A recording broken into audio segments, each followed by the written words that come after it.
Pikachu and Kirby, both of them are going their mains. They have a deep... They've played each other a lot at this point. They know that right now at the beginning they can't afford to try something wacky just yet. I know that both have like a few other characters that they've been working on, but at this point it's probably smarter for them to go with what they know they can get results for.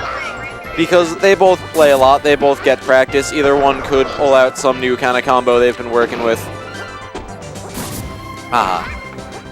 So now, that was a really great option from Spongy to try to get rid of KaZ's recovery, because the way that he had himself placed, the back air was set up in a situation where it covered a few of the directions that KaZ could be predicted to have gone. Like, he knew that he probably wasn't going to the right, he knew that he probably wasn't going diagonal. He was like, okay, I got a plan. I can make sure that he doesn't go, I can accommodate for him going up to the left and just to the left in general. So now, with a slight stock lead, Spongy is going crazy with that basic Kirby up air, or up tilt, and it's it's one of those options that's really great to work into your play, but it's also a little bit predictable and a tad hard to be well maneuvered while using. So it's also something that every Kirby player does know to do, so KaZ probably knows how to maneuver around it by now, because he's been playing probably in the top 3 length of people here. He's been playing the longest, other than Fire Blaster, really. And see, there he is, absolutely dominating that recovery. He knew that Spongy could only use his up B at that point, and he's like, I know how to deal with that. That means nothing to me. Classic, great Pikachu recovery. Not only is it fast, not only is it hard to predict, so that you need to just place something there to cover all your options, it also has pretty much no end lag, so you can get right back into the action.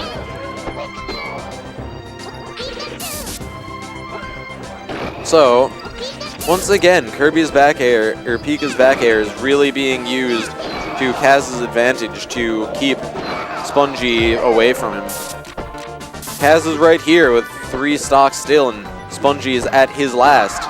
He's really made a serious improvement from previous weeks where they were very even on games.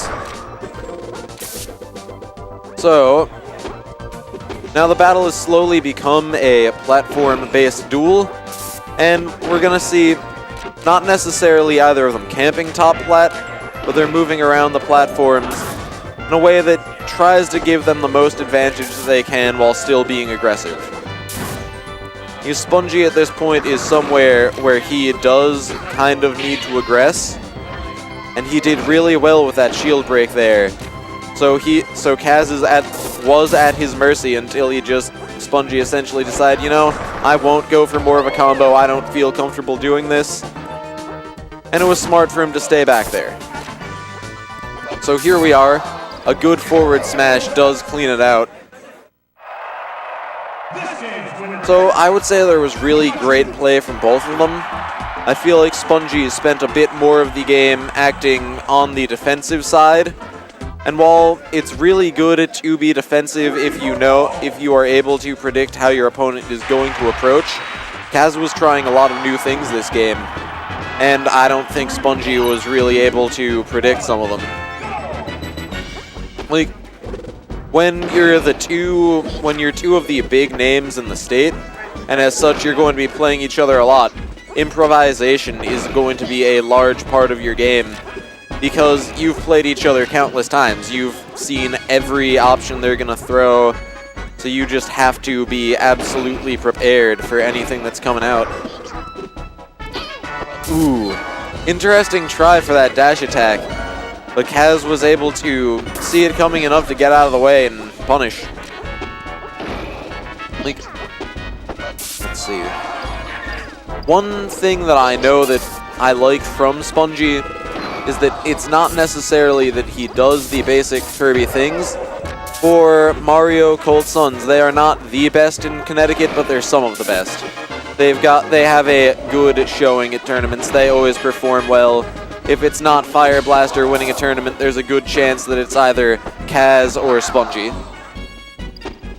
And right now, KaZ is still holding the slight lead that he had over Spongy last game, making excellent use of the disjointed hitboxes on Pika's up tilt and up air to essentially keep himself protected from anything Spongy can really throw out. Because Kirby has some really great moves, but there really aren't that many options that he has that are vertical, and as such, has quite a little bit of an advantage. On Kirby, I would say, hey Golden, how are you doing today? Oh, this sounds funny. Yeah, okay. It happens. Fan-friggin-tastic. So, that's good. KaZ and Spongy. KaZ and Spongy. So tell me, both quality dudes. What PR spot is Spongy on again? I think he's number 3. 3, okay. And KaZ is 5. either, yeah, KaZ is 5. So not a huge gap in skill between these players. These two like trade games very often. It's like for spots 2 through 5 on the PR, it's really just pretty much. It is such a slight difference in skill that basically they're all one giant PR spot together.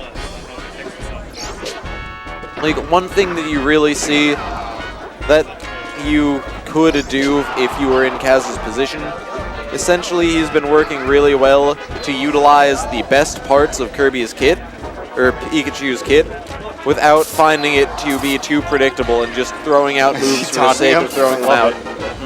Yeah, Pikachu's got a lot of great moves. Nair being one. Oh, of course. Up air, up tilt. Up air and up tilt are basically the biggest staples of the character's kit. Yeah. But they aren't all KaZ has been thrown out lately. And that's good. He's keeping himself. He's definitely improvising more than one would if they were not in his position. Yeah, I feel like I don't know. I feel like Kirby definitely has a little bit of an advantage in the like movement department, a little faster. He's a little bit, but the problem is he really doesn't have much that can get around Pikachu's frame data as well as the size of his hitboxes. Yeah. Because while Kirby has some moves with a little bit of disjoint, Pika has moves with disjoint that he can also throw out while he's moving around. Right. Spongy, though, he's making that comeback real bad. Oh, 100%. This one is anyone's game here. KaZ just definitely has to make sure that he's throwing out the... I feel like that was too generic of a statement I was going to say. He needs to make smart improvisations. Yeah, like he's got to bring Spongy to him a little bit, and now he's in a position where Spongy doesn't need to. Yeah. So it's tough. I mean, Spongy's definitely not going to time him out for 4 minutes, but at the same time... one of them needs to do something. Right. Because they're at the point where any move could take a stock. One of them is going to have to take a risk. Yeah, so KaZ is trying to get his edge guard here, but Spongy playing smart, dipping around all over the place, really. KaZ just throwing out a hitbox. Now, at that point, back when it was in neutral, KaZ was making strong use of the disjoint on Kirby's tail-based attacks. Yeah, that was a good decision to get out of there, though, that up B, to be honest. He was in a really bad spot. And now he's still in a bad spot. Oh! That's not going to see me yet! Oh, the double. Can he go for the triple? Oh, you did not get the triple. No triple just right. I wanted to see it. I wanted it so badly. Spongy again being super crafty with recoveries here. Yeah. So, we're seeing Spongy not necessarily camp the top platform, but he's definitely trying to make KaZ go to where he wanted him. Yeah, I mean, look at that. That up to almost killed at 109. It's not good. Yeah. KaZ, this is just like... both players are in danger. Yeah, one hit's going to pretty much... One good hit's going to really seal this game for either of them. Oh, he went Spongy went very hard on that Nair. KaZ got the F out of there, and he takes that game. Nice I'm 75% sure that was actually the whole set. Good play from KaZ. No, that was super smart play. Yeah. Like that last stock there was crucial. Fantastic work from both of them. He could have lost that any minute. Yeah.